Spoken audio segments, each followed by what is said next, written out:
Exercise 2.1, question number 2. If the set A has 3 elements and set B is equal to 3, 4 and 5, then find the number of elements in A cross B. तो हमारे पास एक set A है जिसमें 3 elements हैं, तो वो elements तो दिए नहीं है, तो मैं मान लेता हूँ इस सेट में कोई भी random 3 variables P, Q and R. अब वो 3 एलिमेंट्स कुछ भी हो सकते हैं और सेट भी हमें डायरेक्टली दिया है विच इज़ 3, 4 एंड 5. अब हमसे पूछा है find the number of elements in A cross B. अब ये ए क्रॉस बी क्या होता है? This is Cartesian product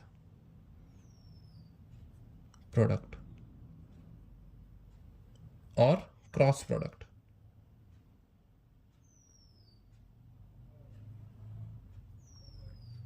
A cross B is Cartesian product और क्रॉस प्रोडक्ट. इसमें क्या होता है, दो या दो से ज़्यादा सेट्स, उनके सारे एलिमेंट्स को हर एक पॉसिबल ऑर्डर में हम कंबाइन करते हैं. So this is what a Cartesian और क्रॉस प्रोडक्ट इज. इसका मैं एग्जांपल लेकर इसी क्वेश्चन से इसको मैं समझा सकता हूँ कि अगर ए सेट में P, Q एंड R है, ये ए सेट है, इसको मैंने डायग्राम के थ्रू रिप्रेजेंट किया, और एक बी सेट है जो हमें गिवन है जिसमें एलिमेंट्स हैं 3, 4 एंड 5. अब ए के हर एक एलिमेंट को बी के हर एक एलिमेंट के साथ ऑर्डर्ड वे में कंबाइन करने को हम कार्टेशियन प्रोडक्ट कहते हैं.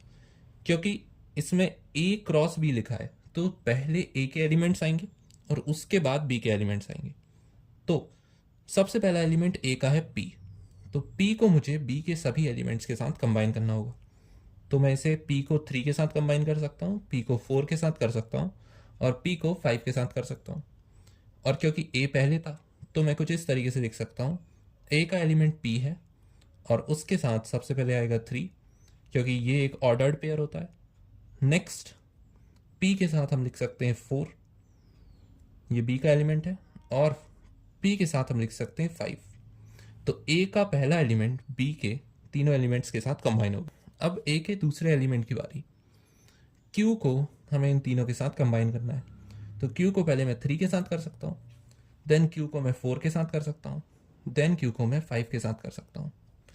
तो Q के भी 3 पॉसिबिलिटीज़ हैं, Q, 3, then Q, 4, then Q, 5.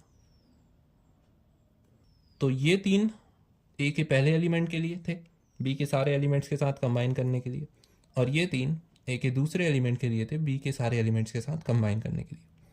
Now A का लास्ट एलिमेंट है R. अब R को मुझे इन तीनों के साथ कंबाइन करना है, तो पहले R को 3 के साथ, देन R को 4 के साथ, देन R को 5 के साथ. तो मैं लिख सकता हूँ R, 3, then R, 4 and R, 5. ये वाले एलिमेंट्स हो गए R को B के सभी एलिमेंट्स के साथ कंबाइन करने पर. तो A क्रॉस B, ये एक हमें सेट मिलेगा जिसमें A के सारे एलिमेंट्स B के सारे एलिमेंट्स के साथ कंबाइन होकर ऑर्डर्ड वे में रिप्रेजेंट होंगे.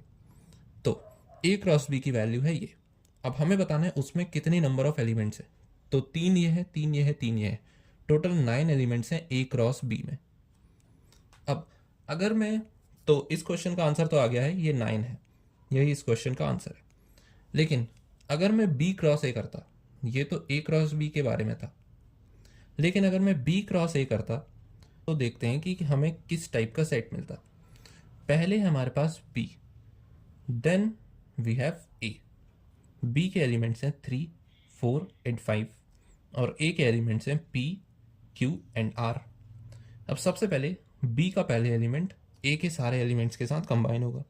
सो 3 के साथ P होगा, 3 के साथ Q होगा, 3 के साथ R होगा. सो 3, P, 3, Q एंड 3, R. ये हो गए सारे 3 वाले एलिमेंट्स. नाउ 4 के साथ P होगा, 4 के साथ Q होगा एंड 4 के साथ R होगा.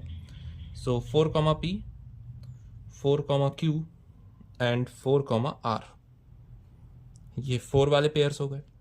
और 5 के साथ P, 5 के साथ Q, 5 के साथ R. तो ये हो जाएगा 5, P, 5, Q एंड 5, R. ये हमारे पास आ गया B क्रॉस A सेट. अच्छा, एलिमेंट्स इसमें भी 9 है, लेकिन एलिमेंट्स का ऑर्डर चेंज हो गया है, और ऑर्डर चेंज होने पे एलिमेंट बिल्कुल ही चेंज हो जाता है। यहाँ पे हम देख सकते हैं इधर पर p,3 था, यहाँ पे 3,p हो गया है, और 3,q, 3 वाले जितने भी हैं वो इधर पहुंच चुके हैं, और 3,r यहाँ पहुंच चुका है।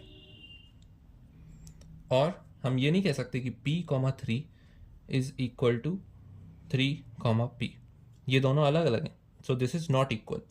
इसलिए b क्रॉस a सेट अलग आएगा, a क्रॉस b सेट अलग आएगा।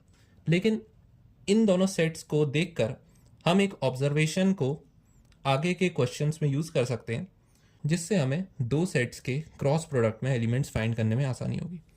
तो मैं देख सकता हूँ यहाँ पर A में 3 एलिमेंट्स थे, तो यहाँ पर 3 कलेक्शंस बनी, और उन 3 कलेक्शंस में B के जितने भी एलिमेंट्स थे उतनी बार वो कलेक्शन में एलिमेंट्स आए।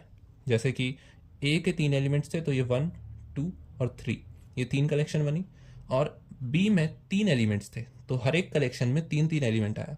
इसका मतलब A के जितने भी एलिमेंट्स हैं, अगर हम उन्हें B के एलिमेंट्स के साथ मल्टीप्लाई कर दें तो हमें A क्रॉस B के नंबर ऑफ एलिमेंट्स पता चल जाएंगे। Therefore number of elements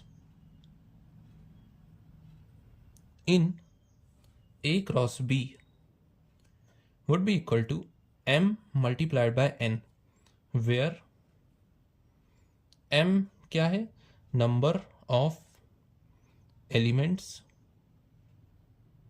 in A, और n है नंबर ऑफ एलिमेंट्स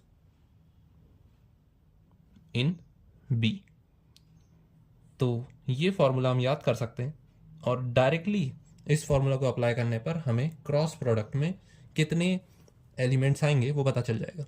तो अगर हम इस फॉर्मूला को डायरेक्टली अप्लाई करके देखें तो A में 3 एलिमेंट्स थे और B में भी 3 एलिमेंट्स हैं, तो 3 इंटू 3 9, हम डायरेक्टली आंसर लिख सकते थे 9। Therefore this is the answer of the given question.